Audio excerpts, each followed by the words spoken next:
Ouça agora na Rede Comunicadora Iguaçu, programa Conteúdos do Paradireito, esclarecendo por que o Paradireito é para todos.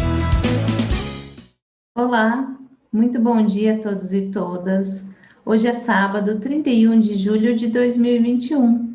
Estamos no ar com o programa Conteúdos do Paradireito, pela emissora RCI AM 1320, Rede Comunicadora Iguaçu, diretamente da cidade de Foz do Iguaçu, Paraná.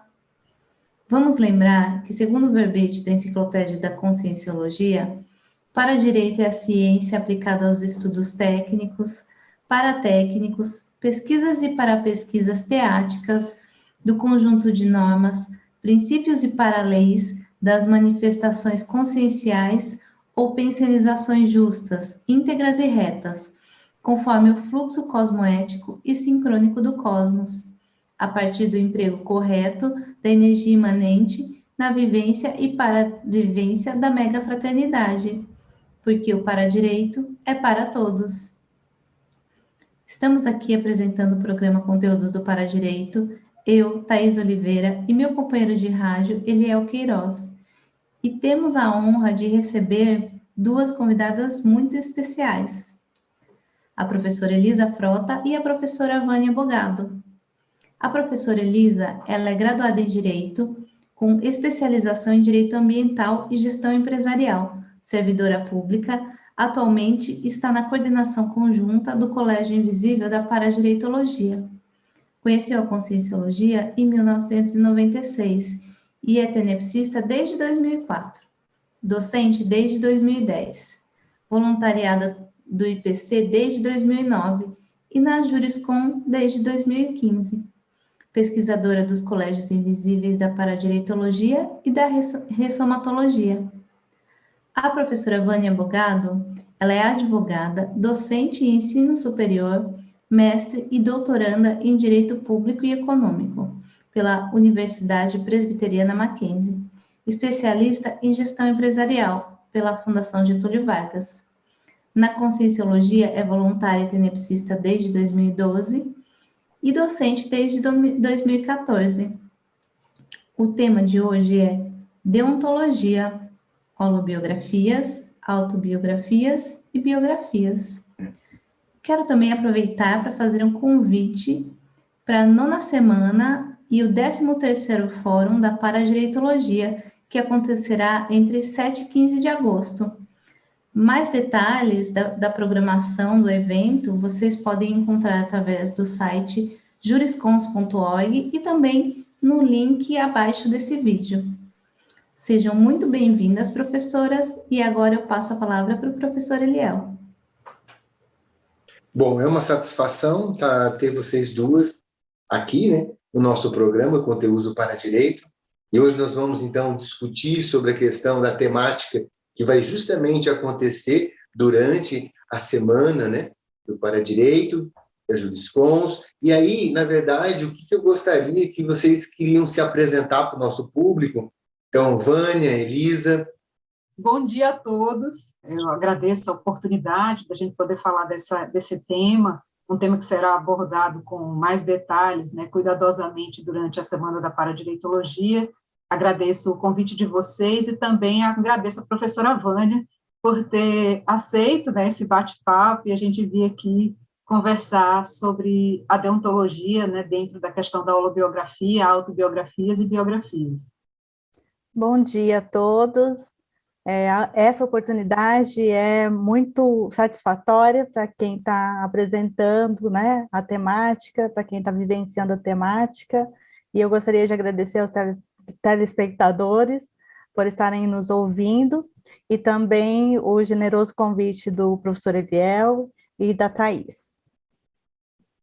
Bom, gente, então, para a gente começar a aquecer, né, esse diálogo, essa conversa, essa troca de experiência, primeiro vem explicando, né, o que significa, né, deontologia, né? Nós temos várias pessoas, nossos ouvintes, do Brasil, fora da Conscienciologia e fora dela. Então, o que é isso? Os professores poderiam explicar? Então, nós trabalharemos a questão da deontologia aqui hoje como em referência à noção do dever ético e profissional. Então, na deontologia é a ciência dos deveres profissionais. Então, quando a gente fala de deontologia aqui hoje, quando a gente vai falar da ética no exercício profissional. E por que a gente quis fazer a correlação da deontologia com a paradireitologia? Porque, como vocês próprios disseram na abertura do programa, o paradireito é para todos. Então, onde que a gente vai encontrar o paradireito? Em todos os aspectos da nossa vida, entre eles no aspecto profissional. Então, a gente, na deontologia, trabalha os códigos de ética das profissões. E a nossa proposta é trabalhar o Código Pessoal de Cosmoética, essa ampliação, Código de Ética para Código de Cosmoética, pessoal aplicado às profissões. Então, por isso a gente fala em autobiografias e biografias, né, inicialmente, justamente para poder fazer essa correlação de como é que o direito está na nossa vida, no nosso dia a dia profissional. Esse foi o primeiro pensamento da gente. Além disso, assim, a gente sabe que, inevitavelmente, a deontologia vai fazer parte da nossa biografia. A gente sempre tem a deontologia, né? A gente exerce naturalmente alguma atividade, quase todos nós, alguma atividade profissional. E dentro disso a gente tem, então, estabelecida uma autobiografia. Mas, acima de tudo isso, a deontologia, ela vai ter uma interface, vai conversar muito bem com a nossa holobiografia. O que é a holobiografia? São as nossas biografias, as nossas existências ao longo de várias séries existenciais. Então, nós teremos lá, dentro do paradigma consciencial, várias existências. Em cada existência daquela, a gente foi ali exercendo, né, alguma deontologia. E a ideia da gente é fazer uma conversa a partir da autobiografia de hoje, da nossa deontologia aplicada hoje, ampliando isso na nossa autopesquisa para uma holobiografia, né? Então, por exemplo, eu hoje tenho essa ética profissional, mas eu já vou além da ética e já tenho esse nível de cosmoética pessoal dentro da minha profissão. Será que eu só faço isso hoje? Será que isso não foi uma conquista? Será que o que eu faço hoje, eu fiz, às vezes, na mesma profissão no passado, ou em outra função, mas já tinha essa cláusula dentro do meu código pessoal de cosmoética que eu fui adquirindo? O que é que, ao longo das minhas existências, e hoje, inclusive, é a conduta que eu já não faço mais? O que é aquilo que eu digo, ó, isso aqui eu já não concordo, isso aqui eu já não me acomplicio, isso aqui, para mim, ficou no passado. E quando a gente vai falando assim, a gente tem como ampliar a abordagem do ponto de vista a partir da gente, hoje, tentando entender a gente e os traços que a gente traz da gente antes, né? Até chegar nesse momento evolutivo que a gente está aqui hoje. Então, é essa conversa que a gente pretende trazer aqui, lembrando a todos uma frase que eu gosto muito do professor Jaime Pereira, que o paradireito permeia a atividade humana em todos os seus aspectos, em caráter cosmoético e interdimensional.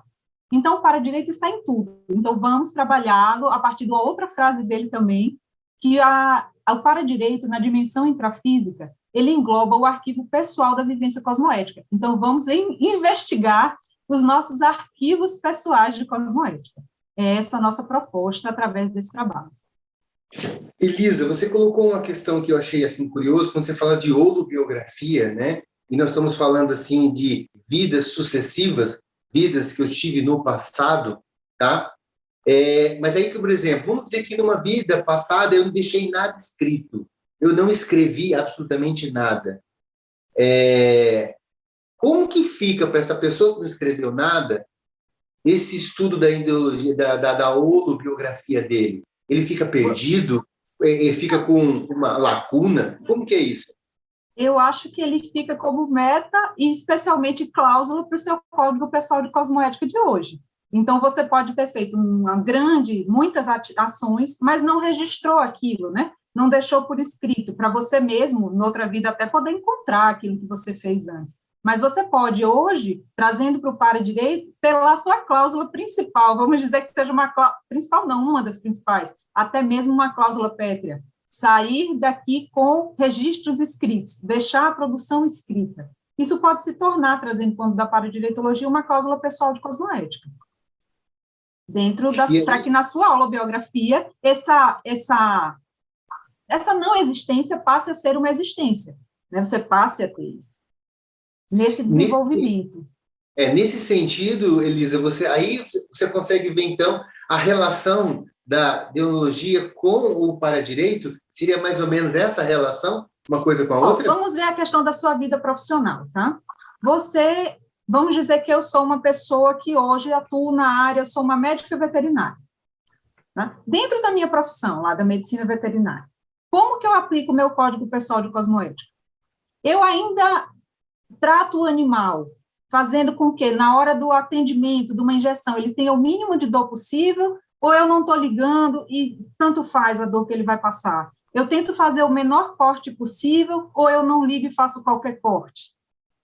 Qual é a minha abordagem em relação aos animais? Como é o meu cuidado? E aí vai em todas as profissões. E a gente pode fazer esses questionamentos e levar o paradireito para abordagens em todas as áreas. Então, a gente vai começar a analisar a importância da aplicabilidade do paradireito nas diferentes áreas profissionais. Hoje, claro que ampliando essa pesquisa, você pode tentar investigar dentro da sua holobiografia. Nesse sentido, a gente pode até pensar na questão de você trazer inovações, né, no tocante à ética profissional.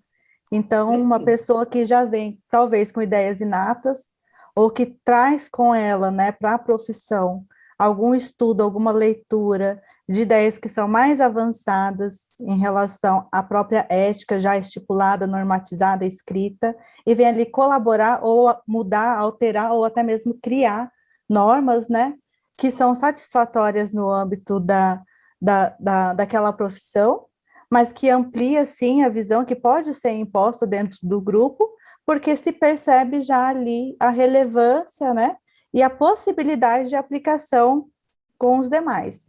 Então, às vezes a gente fica preocupado se deixou ou não algo escrito, ou se pode escrever agora, a partir de hoje, expressamente, né, seja numa publicação ou não, mas a gente pode também fazer essa verificação das éticas trabalhadas, exercidas, praticadas em outros tempos, em outras vidas, e aquelas que a gente pode já ampliar nessa vida aqui, né, desse período intrafísico, porque naqueles momentos nós também guardamos na memória aquelas vivências, nós já experimentamos ou vamos experimentar novos.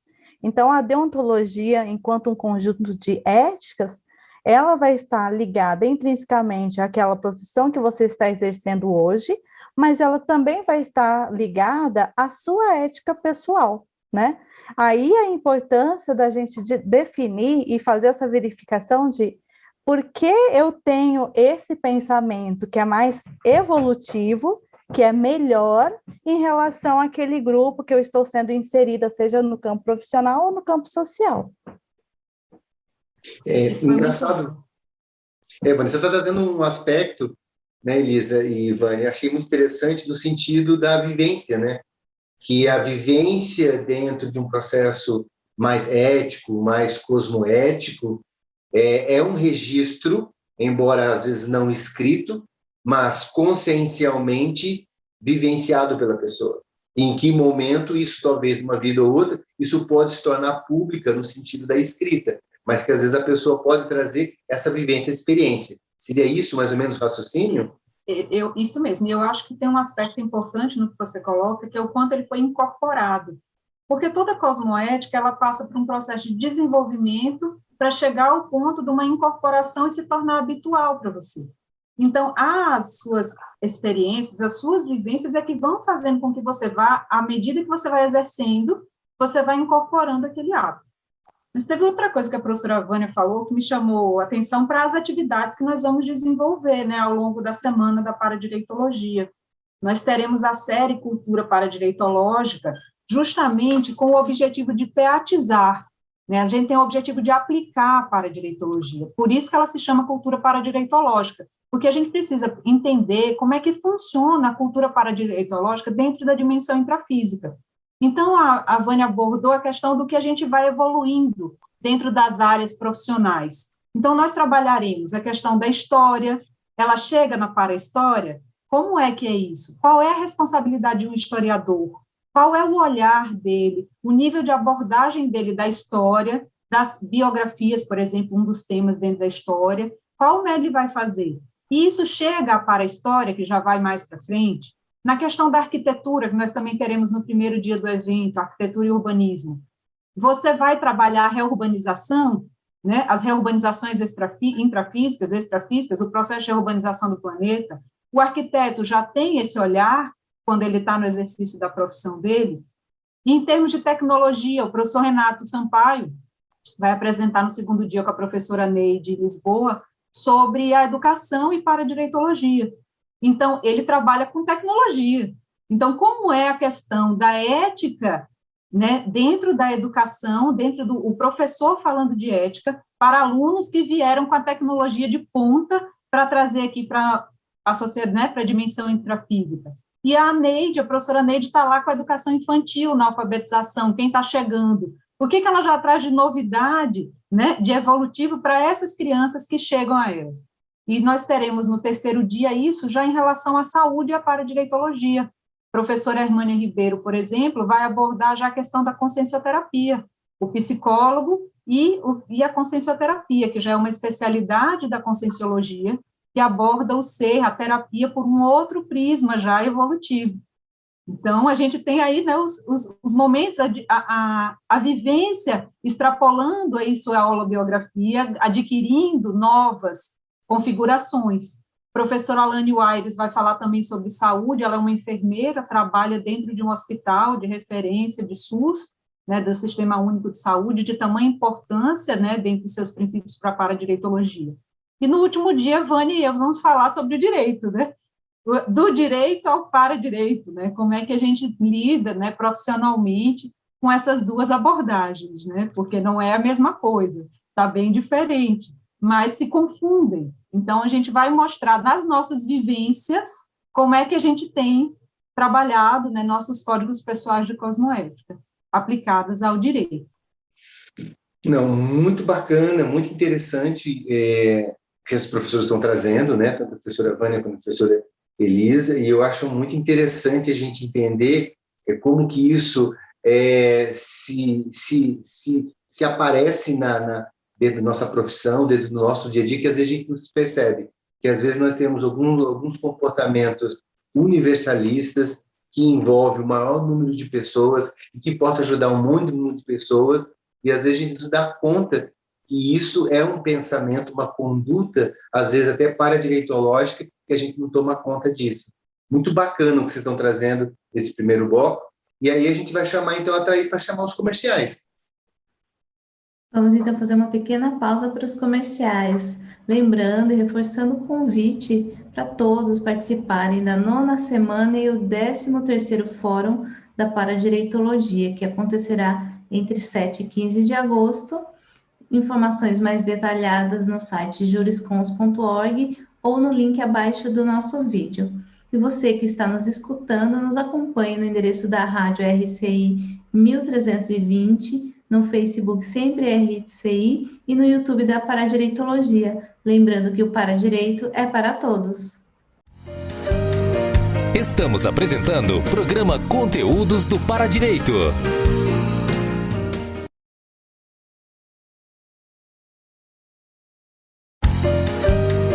Voltamos a apresentar programa Conteúdos do Paradireito. Voltamos então a apresentar o programa Conteúdos do Paradireito na RCI Rede Comunicadora Iguaçu, dando prosseguimento ao bate-papo com as nossas entrevistadas, professora Elisa Frota e professora Vânia Bogado. Eliel, agora é com você. Beleza, estamos agora para o segundo bloco, né, do Conteúdo do Paradireito. E aí uma coisa que me chamou a atenção no bloco anterior, que até a Elisa colocou, a questão do paradireito, ele permear todas as profissões, né? E aí eu gostaria de perguntar para ambas as convidadas, como é que vocês aplicam, né, o Código Pessoal de Cosmoética na vida profissional de vocês? Uma ótima pergunta, né, Eliel? Olha, A gente tem exemplos, né, para dar de situações que já ocorreram profissionalmente com a gente, mas também nós temos aquela situação que é do nosso próprio cotidiano. Então, não tem como você simplesmente se vestir, né? Por exemplo, eu sou advogada. Não vou me vestir de advogada para aplicar o meu código pessoal de cosmoética, a minha regra íntima, né? Para aperfeiçoamento, para reciclagem dos meus comportamentos, que eu já conheço e já sei que não fazem mais sentido praticar, pelo menos não assim, dentro daquela característica que é de melhorar, né? Aquilo que você vem desenvolvendo e vem realizando. Então, geralmente, como que funciona, né, o Código Pessoal de Cosmoética? É uma regra que você cria para si próprio e aplica, né, na medida do possível. Então, não adianta pensarmos num CPC, num Código Pessoal de Cosmoética, com ideias muito além das nossas capacidades de realização em prática. Então, você pensa assim, você que está na área do direito, quando vê situações que não são éticas, que não são morais, ou que permeiam ali a questão da moralidade ou não, fazer ou poder fazer a opção pelo mais justo, íntegro e reto, já é um indício de que você está pondo em prática algum valor que você transcreveu para si como uma lei, uma regra. Na áreas, né, que nós pensamos assim em relação mais às profissões, nas áreas onde você tem maior conflito, são aquelas relações onde se está permitido por lei, não há ali a necessidade de você ter um comportamento contrário, né, ou que vai ampliar aquela ética, aquele comportamento para o melhor ou o bem de um número maior de pessoas, mas você por si só, né, pela sua deontologia, pelo seu conjunto de éticas, você faz a opção e pratica. Né? Então, nós vemos no direito, por exemplo, as possibilidades de realização de conflitos, né, de solução de conflitos. Como é o seu comportamento? É apenas guiado pela legislação, aquilo que a lei permite? Então, aí nós temos, sim, uma questão ética, ou já é aquilo que, apesar da lei permitir, o seu código pessoal já te direciona para um comportamento melhor. E o melhor no sentido de não só apenas trazer o direito, né, à tona, o direito da outra pessoa, o seu próprio direito, mas a sua postura, às vezes, de abandonar aquilo que está permitido pelo direito, ou que seria o seu direito, por um compromisso maior, que é com o dever de assistência ao outro, ou o dever de realização de atos que sejam mais universalistas, que sejam mais assistenciais, e que está ali já diante da sua capacidade de realizar. Nós temos, por exemplo, vou dar um exemplo da arquitetura. Vamos sair um pouco do direito e vamos pegar a parte da arquitetura. Se você tem ali uma legislatura íntima, né, um código pessoal de cosmoética, que é fazer a opção por um desenho arquitetônico, por, né, uma situação de criação de condições, por exemplo, de acessibilidade maior, aquilo já vai estar introjetado dentro da perspectiva dos seus desenhos. Então, você vai pensar ali, sim, a partir do momento que a pessoa te pede, né, um desenho, um planejamento de uma construção, você vai pensar qual é o melhor que eu vou desenvolver para dar acessibilidade, para dar a melhor condição ali de realização de movimentação, a inter-relação natureza e arquitetura, vou deixar um ambiente mais claro para economizar, né, a necessidade, vamos dizer assim, de energia elétrica, ventilação, para economizar a questão do uso do ar-condicionado, ou, né, alteração do ambiente, eu preciso, de repente, fazer ali a extração de árvores ou de algum, né, da parte natural que poderia simplesmente estar atrapalhando, ou eu posso inserir esse planejamento, essa construção dentro desse ambiente sem ter que mexer, né, na natureza. Então, a gente vai vendo que o Código Pessoal de Cosmoética, essa norma intrínseca, que já é possível, né, ela vai estar ali, ele vai estar ali, né, norteando as suas ações como valor, em princípio, e depois como algo factível de realização. Então, a pessoa que te contrata para poder fazer o desenho, às vezes não traz os elementos mais universalistas, melhores, né? Mas você já pode apresentar isso para a pessoa como uma opção. E se isso aí não for apenas uma opção, que aí eu acho que é um segundo passo da sua ética profissional, ou do seu, né, também ali da ligação da sua ética profissional e da sua cosmoética, é fazer essa verificação de apresentação do porquê aquilo é o melhor e aquilo que você está propondo.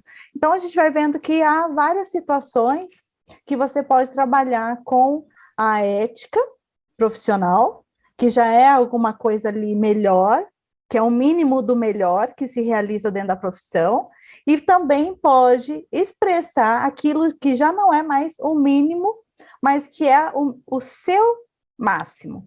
Então, é o máximo daquele profissional imprimindo na realização dos seus atos profissionais, do seu comportamento, o melhor e aquilo que vai ser dentro daquele aspecto permitido, né? Então, o melhor para aquela atividade, para aquela pessoa que está me buscando, e também o melhor para o ambiente. Então, a gente vai pensar sempre nessa questão daquilo que está minimamente transcrito no código de ética daquela profissão e aquilo que está como a sua máxima para a realização de neocomportamentos. Então, aí a gente percebe que esses neocomportamentos, às vezes eles se multiplicam, porque você consegue fazer com que outras pessoas observem aquilo e também passem a partilhar nos mesmos movimentos, vou chamar de movimentos. É uma coisa mais de exemplarismo, porque a pessoa verifica que você tem ali aquela coerência de realização, então você dá andamento num desencadeamento de comportamentos melhores, né? Muito bom. Elisa? Eu fui escutando e pensando assim, nos vários comportamentos e neocomportamentos e exemplarismo de neocomportamentos que a gente pode, né, apresentar no exercício profissional. A área do direito, como a professora Vânia também falou, a gente lida necessariamente com conflito. Não tem jeito. Ninguém chega no direito porque está com vontade de ir lá conversar com a gente. Ele vai porque não teve jeito, na maioria das vezes, né? Então, precisou ir lá.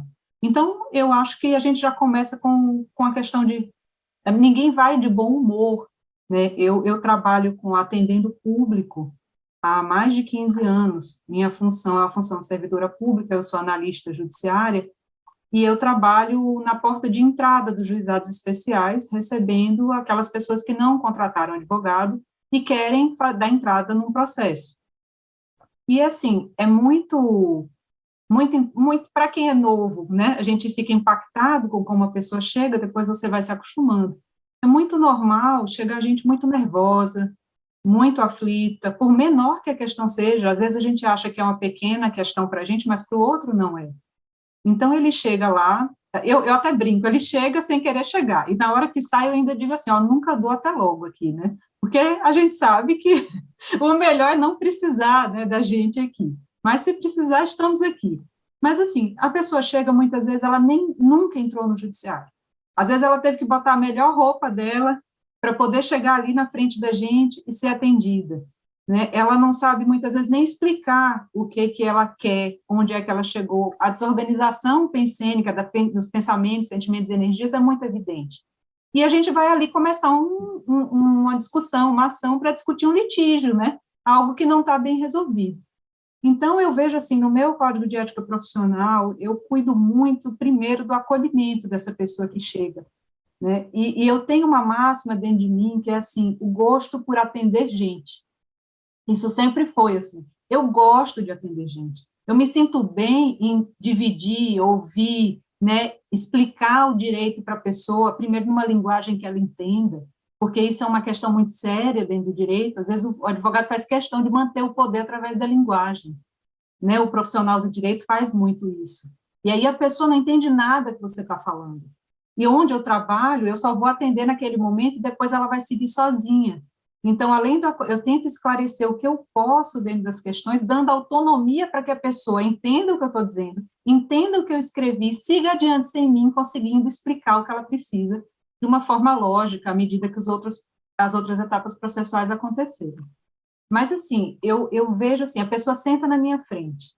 Primeiro, organizar a pensanidade, né, os pensamentos dela do que ela vai contar. A história começa do fim, vai para o meio, volta para o começo. E aí a gente tem aquele trabalho de ajudar a pessoa a, naquele momento, né, ali, colocar o mental soma em ação, para que a gente possa, à medida que ela vai relatando, fazendo a narrativa dela, a gente vá construindo para ela sai de lá com um texto todo organizado e sintetizado do que ela apresentou, que é o que vai para o juiz.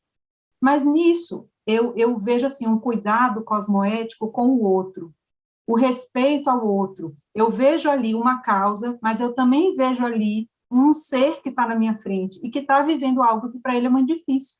Muitas vezes é uma relação de vizinhança. A gente tem que, por exemplo, a gente pensar em contextos, né? A gente tem que ver quando vai atuar, em que contexto. Então, eu tento esclarecer para ela o que é que ela trouxe, aos efeitos daquilo que ela está fazendo, tanto no direito como fora, que é o que eu falei há pouco, um direito de vizinhança. Ele não acaba no processo. Você está do lado da pessoa, pode sair ali uma decisão, vai sair a sentença, vai sair o recurso, vai sair tudo, deu para você tudo procedente, mas o vizinho está lá. Então, se não for bem conduzido, o conflito não vai acabar. Pelo contrário, ele pode ser acirrado. Então, esses dias mesmo chegou uma pessoa lá com um direito de vizinhança e um colega estimulou que ela primeiro passasse na delegacia. E, além da delegacia, desse a entrada na ação civil. Eu disse, gente, isso já não está bom. Se a gente entrar em 2 meios, vai piorar. Né? Dentro do que era aquela casuística específica ali. Era possível resolver só com um. Muitas vezes, um cuidado que eu tenho assim é na hora de mediar o conflito ali, às vezes a gente nem precisa fazer o processo. Às vezes você, na explicação, na conversa, você entende que já dá para esclarecer e a pessoa não vai poder entrar. Também vejo muito, assim, nesse cuidado com o outro, que às vezes o que ele precisa é de ser tratado com dignidade, porque ele foi ofendido, muitas questões de dano moral, né? Eu pego muita questão de dano moral. Às vezes a pessoa foi ofendida e o que ela quer é ver a dignidade dela respeitada. Então, quando eu elaboro ali aquela petição, quando eu vejo casos em que isso está muito claro, eu leio para a pessoa o que eu escrevi. Porque eu vejo nos olhos dela que, enquanto eu estou lendo para ela a petição, ela já está sentindo o efeito da reparação da dignidade na palavra que a gente está dando para ela. Ela não precisou, às vezes, nem chegar lá na frente numa sentença. Eu sinto no atendimento que aquilo ali já mostrou, olha, estão me escutando, estão entendendo a minha dor, entenderam o que eu passei. E ver também, assim, quando você vai fazer o pedido, outro cuidado dentro é, assim, não estimular mais conflitos, né? Não ampliar. Então, não dizer, vamos botar para quebrar com essa pessoa, né? Que tem isso dentro da profissão, né? Muitos fazem assim. Então, esse cuidado, não. Vamos fazer da melhor forma possível para todos. Que você fique bem, mas que a gente não aumente o conflito. Também tem um cuidado de não jogar o conflito, criar expectativas que não vão acontecer. Ser muito real. Suas chances reais são essas. E quando o direito não é bom, seu direito não é bom. Se você quiser entrar, pode até entrar, mas você não vai ganhar. Por isso, isso e isso.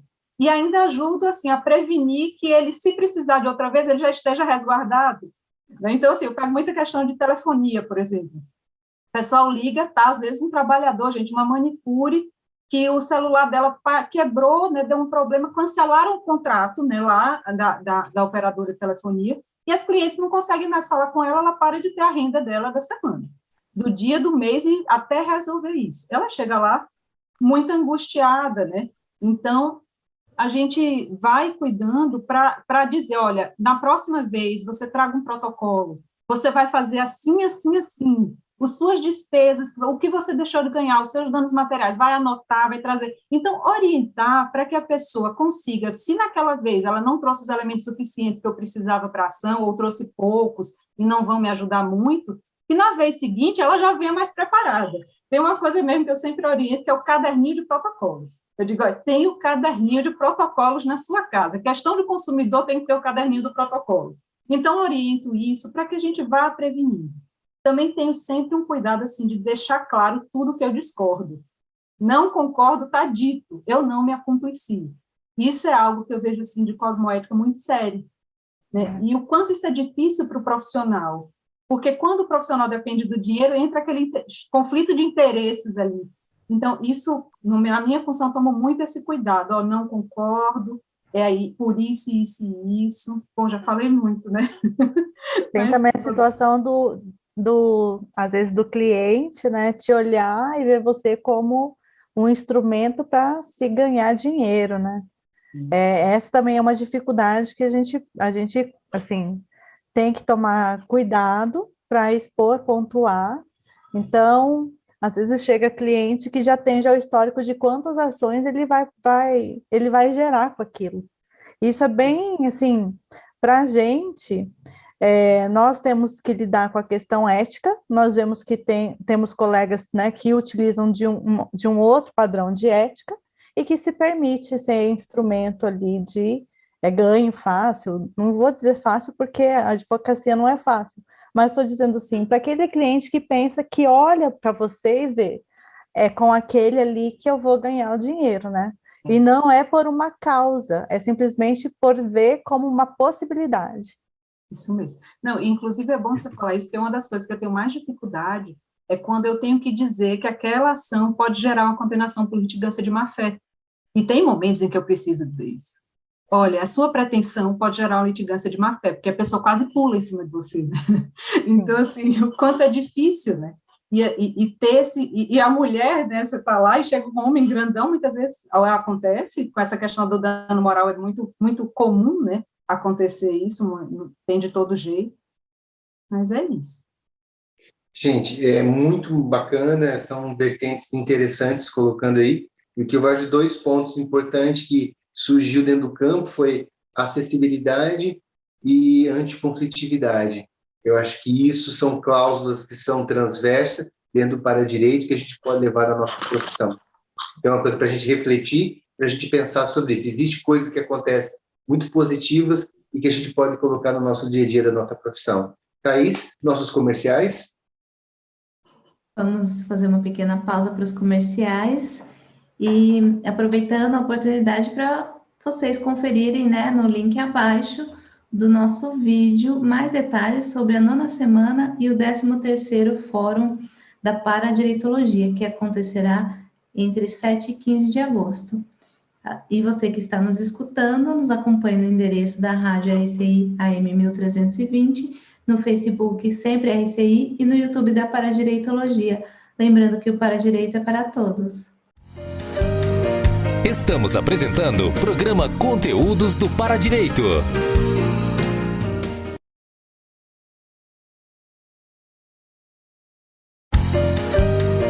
Voltamos a apresentar programa Conteúdos do Paradireito. Voltamos então a apresentar o programa Conteúdos do Paradireito na RCI Rede Comunicadora Iguaçu.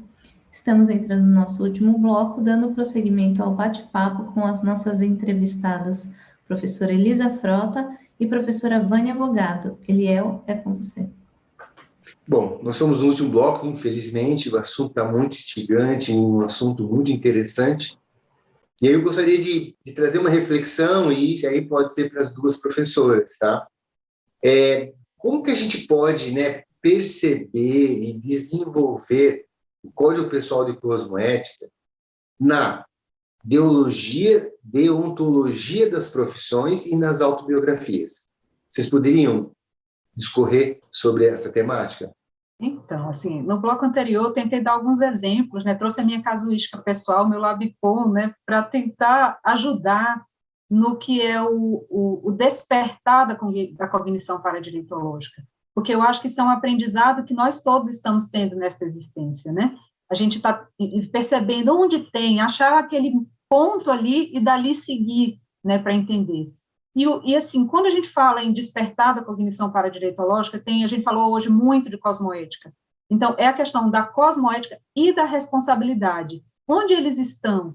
Em que, no meu dia a dia, que eu vejo a responsabilidade com o outro, a responsabilidade assistencial, onde que eu vejo a cosmoética, onde que eu vejo as ações universalistas que atendem a todos.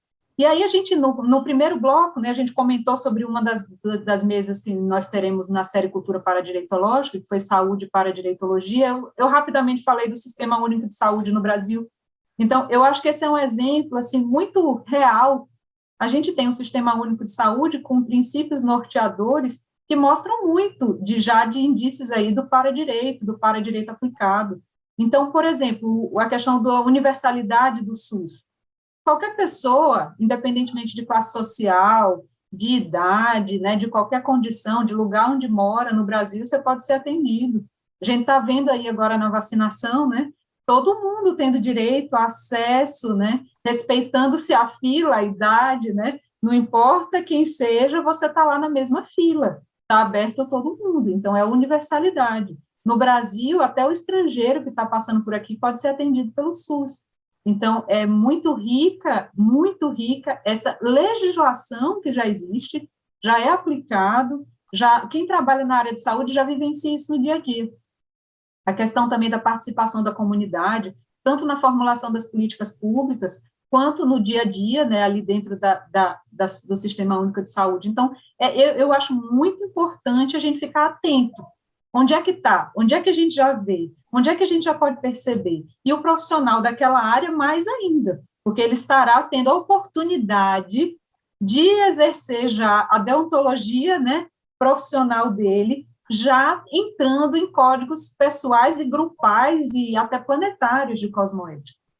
Mas, assim, falando dessa questão de desenvolvimento, de responsabilidade de cosmoeticidade, assim, de cosmoética, eu queria passar a bola para a professora Vânia, porque ela é professora, né, de cursos de direito, é professora de direito, então essa questão da educação do profissional jurídico, eu acho que ela pode ajudar muito a gente aí falando. O desafio, né? Você tem ali a questão da formação desse profissional, ali nas salas de aula, e você também tem a possibilidade de prática do seu CPC em relação à sua responsabilidade para auxiliar na qualificação desse profissional, como uma pessoa mais íntegra, mais reta, mais justa. Os cursos de direito, nós temos ali a possibilidade de estar interferindo positivamente em várias áreas do conhecimento. Por quê? Porque quem instrumentaliza o direito pode criar leis, pode criar políticas públicas, tem conhecimento sobre os deveres, os direitos dos demais, sabe como articular e como realizar ações em benefício do maior número de pessoas possível, né?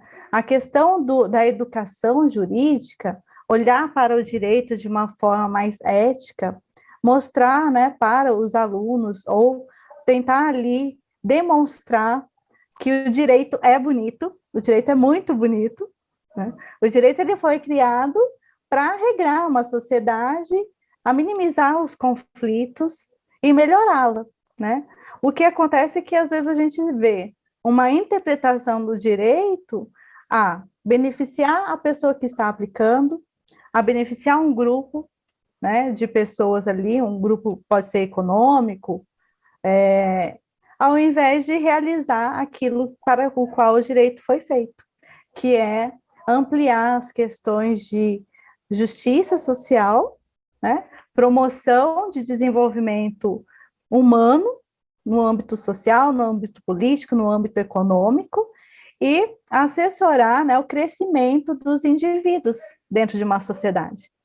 Então, esse olhar que temos em relação ao nosso Código Pessoal de Cosmoética, no qual ali nós temos o compromisso, sim, de fazer uma leitura do direito, uma interpretação do direito, mostrar para o que serve aquele direito, estou dizendo da parte escrita ou não, né? Porque nós temos ali, no direito, a possibilidade das convenções, nós temos ali o direito que extrapola a normatização escrita. Nós temos ali a possibilidade de uma aplicação de uma ética maior e melhor. não apenas naquela situação específica, né, mas que vai reverberar ali para um futuro. Então, a gente vê problemas de acessibilidade que já está na legislação. O direito já criou ali uma normatização, o profissional aplica se ele estiver coerente com a legislação. A possibilidade de um atendimento universalista do SUS, né, que vai ali fazer com que a pessoa, independente da sua condição financeira, da sua cultura, da sua nacionalidade, seja atendida. E, por outro lado, o que nós vemos no direito vamos formar pessoas para não litigância em excesso, né, mas voltadas para um pacto de paz. Então, desde a questão da formação, onde nós já não utilizamos mais a palavra militância, porque militância vem de militar, vem de combate, o outro é o seu inimigo. Não, ali a gente vai tratar como compositores daquilo que for melhor, inclusive para você e para a outra parte. A composição de arranjos onde as pessoas abrem mão, às vezes, de certos direitos para poder ter um melhor resultado, né? A possibilidade de você ter uma interpretação mais benéfica ao invés de uma interpretação maléfica. Restringir aquela que for maléfica, vamos pegar aí o direito penal, né, ou o do consumidor, né, usar os princípios, né, que vai trazer alguma equanimidade, um senso de organização, onde as pessoas elas podem compor dentro de um aspecto de igualdade e não de tanta diferença, seja por falta de conhecimento, seja por questão econômica, ser, né, a pessoa ali hipossuficiente, e você olhar o direito como um instrumento para justiça. Uma justiça, não estou dizendo aquilo que é justo para mim, não é injusto para você, nada disso, não é um ganha e outro perde, mas é um sistema de ganha-ganha, porque todos devem ganhar. Um instrumento, o direito como um instrumento para que você melhore a sociedade, para que você melhore os ambientes e você melhore a pessoa, né? A pessoa que vai lidar com o direito. Porque é muito satisfatório quando você percebe o benefício que você trouxe ali para o seu cliente, o benefício que você trouxe ali para aquele grupo. A gente não fatia o problema da pessoa naquele conflito específico, porque cada conflito vai ter uma normatização específica para você saber lidar. Mas você vai tentar ter um olhar mais integral daquela situação para não criar processos filhotes, né? Você vai diminuir isso, você vai utilizar uma verbalização, vocabulário não agressivo, que vai trazer ali a questão da sua intencionalidade. A sua intencionalidade ela deve ser muito clara e muito simples para a leitura do outro, porque o outro já vai te olhar ali com maior respeito. A questão de você explicitar de forma que o outro possa também te compreender. Às vezes você precisa exemplificar, às vezes você pega uma sentença de um juiz e a pessoa ela lê aquilo e fala assim, o que ele quis dizer? Quer dizer, a sentença não é para o advogado, né? A sentença é para aquela pessoa ela deve entender aquilo. Então, por que não se utilizar do para-direito, né? Porque isso aí não é uma obrigação sua fazer a interpretação do juridiquês, vou dizer assim, né? Isso aí é uma questão íntima sua de colaboração para a compreensão do outro, para diminuir o conflito da não compreensão que o outro já vai ter intrinsecamente, porque ele lê e não compreende, né? Então, é mais segurança para a pessoa que está ouvindo entender, ela vai poder ali mentalizar, né, aquela situação de uma forma mais ampla e, inclusive, pode receber uma sentença ou uma situação de forma mais agradável, vou dizer assim, né? Não tão agressiva, não tão violenta. Então, você olhar ali, você como advogado, como você vai instrumentalizar isso? E quem está na ponta ali de formação desse profissional é o professor. Então, qual é o comportamento que eu quero impor e que vai valer ali de exemplo para que aquelas pessoas que estão se formando na área possam ser indivíduos melhores? eu não posso ver o direito como um ganha de dinheiro, vamos dizer assim, uma profissão onde você vê o status social, né? Eu tenho que ver o direito como o melhor mecanismo para a realização do que é o melhor para o social. Então, essa situação de você compreender que o ensino jurídico ele deve ser um ensino, que ele deve ser uma educação para a paz, para mim é transpor já aquilo para o qual o direito ele vem sendo criado, né? Mas que por algumas interpretações, que é aquela que é corrente, a gente acaba instrumentalizando para que ele seja um instrumento de guerra e não um instrumento de paz. Então, essa situação, eu acho que é muito importante a gente saber como, né, transferir isso para quem está ali na outra ponta, que é o aluno. Ou você, como aluna, como você, a partir dos seus escritos, você consegue ali demonstrar qual que é a sua intencionalidade, qual que é o seu valor, aquilo que você está assinando, porque vai ser o seu legado. Então, como pesquisadora do direito, o que eu posso dizer? Eu não posso simplesmente publicar algo que depois aquilo vai ter uma repercussão negativa. Então, é o melhor que eu posso, é a minha inovação ali, é o melhor que eu vou trazer para aquele âmbito social, e vai estar ali a minha assinatura. Se eu tiver que daqui 15, 30, 50 anos desdizer, porque eu achei algo melhor, né? Eu já superei aquela ideia, eu não posso me envergonhar e muito menos me impor uma condição de perder um lugar de fala, uma colocação, simplesmente porque eu já fui reconhecida por aquele tópico específico. Eu tenho que ter muito claro que a pesquisa dentro do direito, ela me permite sim fazer correções, né? E aí eu lembro muito de uma frase do Juscelino Kubitschek, que ele diz assim, que ele não tem compromisso com o erro. Então, a gente tem que ter essa lisura de conduta, isso quem vai poder trabalhar, certamente vai ter ali no seu código pessoal de cosmoética, que é a coerência com a sua verdade relativa de ponta. Aquilo que você vai trazer de melhor, aquilo que você vai explicitar de melhor, e que pode ser corrigido a qualquer momento, e pode ser, inclusive, extinto. Então, isso aí é uma preocupação que a gente vai passando, né, até a partir das escritas.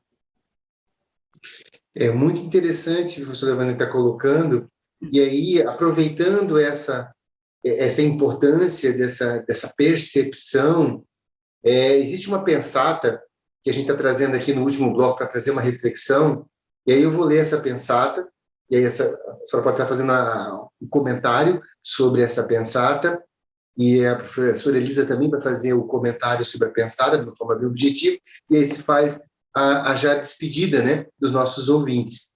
A pensata, ela fala assim, ó, para direito, 2 pontos, onipotência cosmoética. Você poderia comentar? Posso, vamos lá. Onipotência começa com potência. Potência é o poder, né? Então, a capacidade de possibilidade de alguma coisa. Se é oni, ou se ela vai se transformar em oni, é uma expectativa que a gente deve ter. Então, a gente começa pequenininho. A gente já vê aquilo que é possível fazer de transformação. E aí a gente vai melhorando e isso vai evoluindo para uma maior amplitude. Então, para mim, o para-direito ele vem fazer isso. Ele vem ampliar as nossas possibilidades de ter poder de transformação para melhor. E eu já vou entrando aí nessa mesma análise, porque para você ter um poder de transformação, a gente precisa de autocompromisso. E eu acho que é aí que o para-direito entra, né? A nossa intencionalidade e o nosso autocompromisso com a evolução da gente, as mudanças da gente, do outro. E eu fico pensando assim, é um autocompromisso, incorporar novos valores morais, né? Valores mais altruístas, valores mais assistenciais, né? Valores que ajudem mais a todos, ou não, né? A gente já incorporou o que a gente quer desenvolver e quais são as nossas metas, onde a gente quer chegar, né, em termos de autocompromisso para essas mudanças. Então, é isso. É o poder da gente com a gente mesmo, né, é o poder da vontade de seguir adiante e poder sempre estar se olhando para si e olhando para o outro e tentando fazer essa integração. Primeiro a autotransformação, né? Primeiro vem a autotransformação. Olha, eu quero deixar aqui o convite, né, para a gente poder continuar essa conversa, aprofundando com mais tempo na série Cultura Paradireitológica, durante a 9ª Semana da Paradireitologia. A Semana da Paradireitologia começará dia 7 de agosto, e a série no dia 9, das 16h30 às 18h30. Então, serão 2 horas diárias de discussão de cultura paradireitológica, analisando a deontologia sob o ponto de vista das holobiografias, autobiografias e biografias. Então, eu queria deixar o convite e o agradecimento pela oportunidade de a gente poder conversar sobre isso.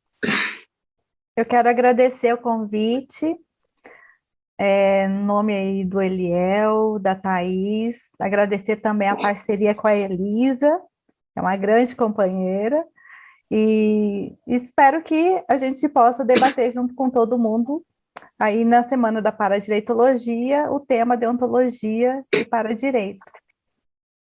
E lembrando que essa é uma atividade do Colégio Invisível da Paradireitologia, né? Não deixar de dizer aqui. Então, a gente aí atuando na pesquisa e nos alicerces aí da especialidade da paradireitologia. Eu queria, então, né, agradecer as apresentadoras, a professora Elisa e a professora Vânia, pelo nosso programa aqui. Nós estamos chegando ao nosso finalmente, e aí eu convido, então, a Thaís para fazer o nosso fechamento do bloco. Chegamos ao final de mais um programa. Eu, Thaís Oliveira e a professora Eliel Queiroz, agradecemos a presença da professora Elisa e da professora Vânia e aos espectadores e ouvintes que nos honraram com a participação. Reforçando o convite para a 9ª Semana e 13º Fórum da Paradireitologia, que será entre 7 e 15 de agosto. Vocês podem conferir mais detalhes sobre a programação no site juriscons.org e também no link abaixo do vídeo. Queremos também convidá-los para, na próxima semana, no mesmo horário, sintonizar com a Rede Comunicadora Iguaçu RCI AM 1320, no Facebook Sempre RCI e no YouTube da Paradireitologia. Lembrando que o Paradireito é para todos.